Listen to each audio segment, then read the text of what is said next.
Chocolate lines up planetarily with the sun. Chocolate is an octave of sun energy. Same octave as serotonin. It's on the same octave as the sun. It's on the same octave as a smile. It's on the same octave as gold. Those are all the same thing. They're just in a different metaphor. Cause of vitamin D imbalance, IC3, indole 3-carbinol.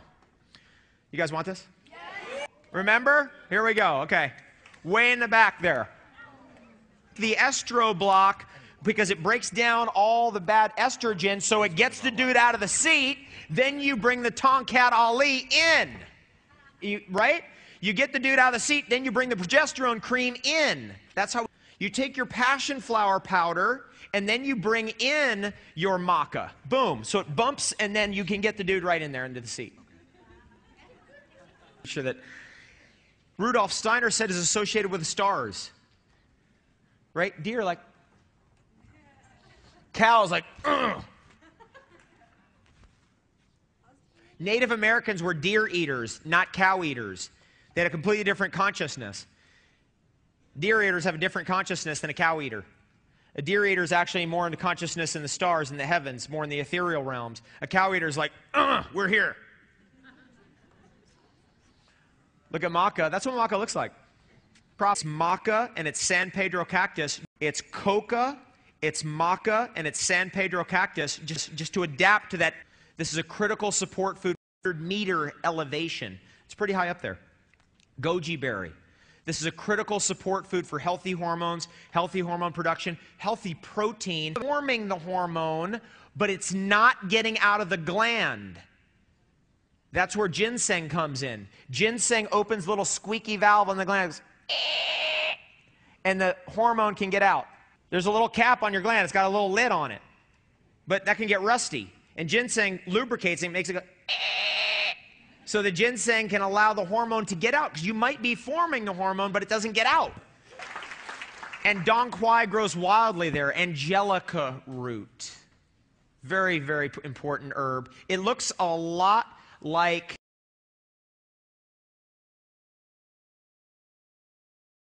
so if you don't know what you're doing, be careful. It looks a lot like that mushrooms are a kind of intelligence, like they're really advanced, like bacteria are really advanced consciousness, exceptionally advanced consciousness. Sustanch in your pants. Now we're just going right to it. Okay, these are, okay. Let's see. Muirapama, sustanch. This is what you're going to get at the tonic bar. Marijuana, epimedium, horny goatweed. Oh, I gotta throw some of these out here. Okay, what do we got? Here's ginseng. You guys ready? Here, ginseng. And then over here, sustanch in your pants. Who's got that one? I want to see who got that one. Somebody. Okay, how about ginseng over here? Somebody over here. Over there, in the front row. Dive for it. These are modulators that help the whole process. Now that we got the fundamentals in, now we know the basics, now we can tweak it. And if we're really working with the teachings of the Kundalini and all that stuff and yoga, we want to bring that energy, that sexual energy, bring it up so we can activate genius. Activate genius. You guys ready to activate genius? Cuscuta seed is a great one. Synedium seed, these are all things. Tribulus, I mentioned earlier. Damiana, very important one. Again, another modulator. Just, it's how you decorate all the things we've talked about so far and present it a little bit differently. And when you present it a little bit differently, then you might get that dude out of the seat and it's like, oh, got it. Musical chairs. And a couple more images. Colostrum is another very interesting one because it's a great source of growth factors. It's one of those things I didn't slip in when we were talking about growth factors. Chlorella and maca. Colostrum is another great source of growth factors. And then the last one, of course, chocolate's hormonal. It can help modulate your hormones. All right. In there, from studying the ancient techniques of making the cacao drink, I really got something from doing that. And it was like the alchemy of creating the perfect drink. And that smoothie is so filled with superfoods, is so charged, so powerful, that it actually will power you up indefinitely if you need it, causing you to feel good all the time. Here's the stress. People come in here, they put up some kind of front. I know what's going on at home. You start, it could be fruit juice, it could be orange juice. But generally, over the years, I've moved away from that. Actually, what I've done is now it's herbal tea. I'll make the most crazy concoction of 15 herbs, giant big thing, all spring water, get that going, totally this whole alchemical process going. That becomes the base. Blend cacao, honey into it, and all these alchemical ingredients. Zip that up. So we've got cacao in there. Why do we put cacao in there? The reason why is because everything tastes better with chocolate. And plus we're making a cacao smoothie, and that's why we do things with cacao. Okay, where's our powder? Now I'm picking this powder because this is the powder. That's the stuff. Now I like cayenne. The reason why I put cayenne in here, and this is super powerful. Cayenne with cacao is like heaven. Just those two together is heaven. Traditionally eaten for 5,000 years together. Now I put this in here. This is so critical. I don't know how many years it took me to come up with this for myself. If I put enough cayenne in there, you make that thing so hot with cayenne pepper that you literally can't even handle it. You drink one sip and go, whoa.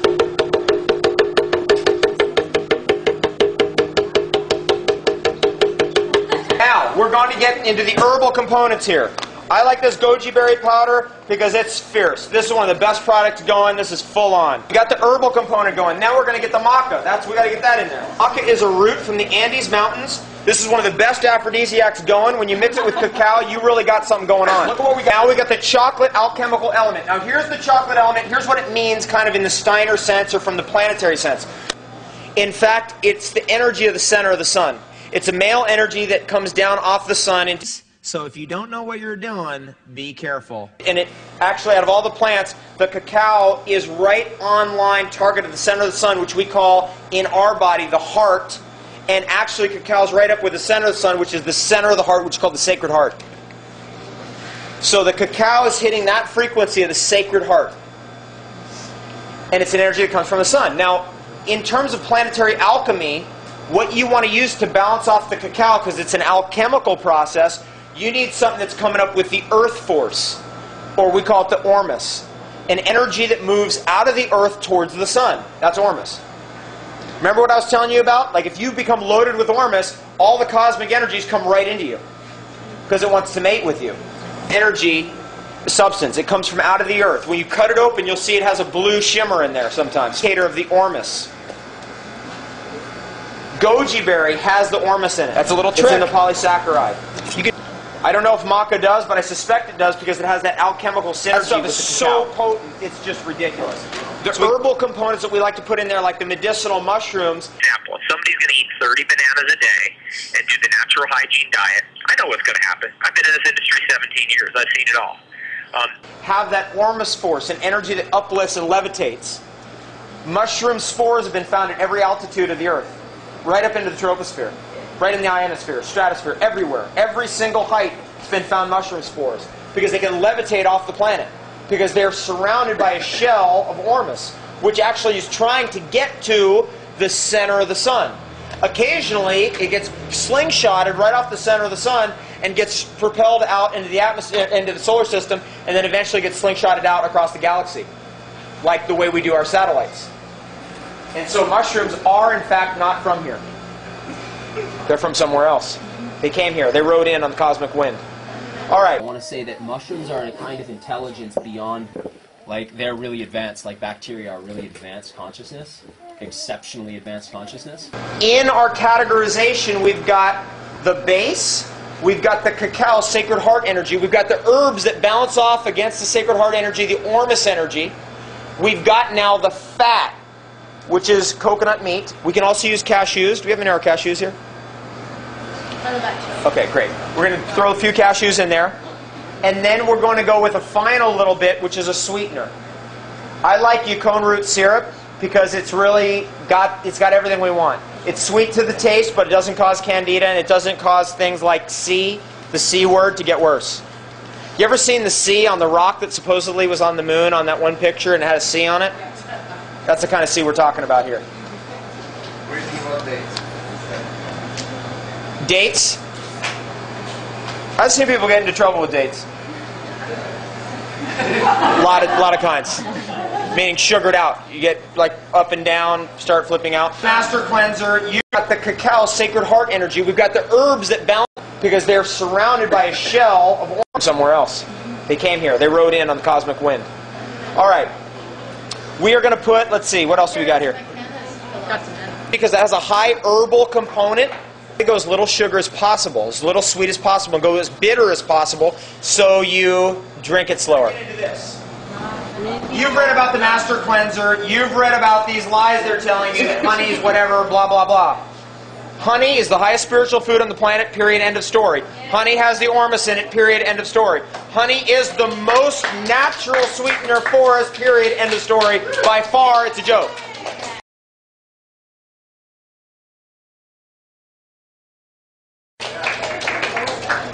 Now, you know, if somebody's dealing with candida, the C word, and other kind of sugar stuff, you need to do the P cleansing.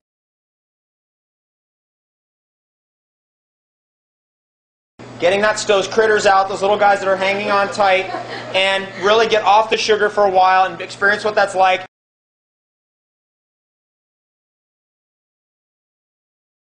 And then if you're going to have any sweetener, it's probably a good idea to have the best sweetener ever, and that is honey. That's, you know, honey's it. Here we go. And man, I just reread the Master Cleanse. That whole thing, that whole section in that book on honey is... Well, somebody's going to eat 30 bananas a day and do the natural hygiene diet. I know what's going to happen. I've been in this industry 17 years. I've seen it all. To be, you know, I just want to give you, I want you to give us a guideline of what you think is a good example of a healthy, balanced, raw food diet. Encased in that super herb, superfood category is also the medicinal mushrooms. I think we do actually need things out of the mushroom kingdom. Have a little bit of raw, fresh goat's milk, just like a little sip, or a little bit of fresh, like colostrum. But superfood is a food that has for the buck than just broccoli. Source of calcium, it's I3C, Indo-3-carbinol, which is an anti-fiber, you know. But goji berry, action of polysaccharides as part of its sugars. Saccharides are gelatin compounds that soften the digestive organs so that it's kind of like eating like a jello. You know, it just softens things. It replenishes epithelial cells on the inside of our digestive tract. Goji berry is a complete protein source. You know that's a fact. It's one of the highest antioxidant foods in the world. It's in the top 6. Amazing source of zeaxanthin, which is an eye pigment. That's actually what gives goji berry its orange to red color. It's beta-carotene, like health. It has a huge amount of beta-carotene in it. It's the highest betaine-containing foods in the world. Some people may recognize it from the health food shops. Methylglycine, or TMG, methylator, so it draws off a lot of toxic compounds. Those things that I just... Goji berry, legend in traditional tonic Taoist herbalism, 5,000 years. It's a tonic. It's a longevity food. It's a superfood. I'll tell you something. I have a goji berry growing here. I didn't cut it down. I didn't get this year. It came back. Absolutely believe it. I'm looking at it going, wait, does that really do the power of a food, the superfoods? Or they've got an order of magnitude of power above any food that we have normally had. They're nutritious in a number of different ways. For example. But is that... The goji berry, there is a goji berry that is native to the desert. Generally, the goji berries in North America, and there are millions of goji berries in bushes. I've made tinctures out of them. I have tins out of them. I've dried them. I've done next step is to get the Native Americans involved in our own Native American goji berry industry, goji berry, which is very extensive. I'm Native American, North American goji berries than anybody in North America. Experience with it, now I know. I'm like, whoa, this is amazing. But doesn't it make... Well, we're out of the story of, like, you know, it's too late. We've already had a superfood row and a super herb row. Asparagus, you know, asparagus is one of the greatest raw foods there is. I have about asparagus. In fact, I could do a 3-hour lecture on asparagus. People should Google asparagus versus is what the real has the real. You dig it up after 3 years. So I got asparagus growing here in Ontario, and to concentrate. That's the kind of stuff to grow that really gives us a lot more bang. A leaf of lettuce. Your own asparagus was a wild asparagus, because Will Gibbons, who wrote that famous book, Stalking the Wild Asparagus, lettuce, it could have been stalking the wild mustard asparagus, and that's why into it is out there that we're really not from here. Partly, whether they call it angels, you know, and apes, or whether they call it aliens or simians, you know, that you know, colloquial term, not from here, and that's why we don't kind of fit. It is obvious. What's right? Just really annoying. It's like this guy doesn't know what he's talking about.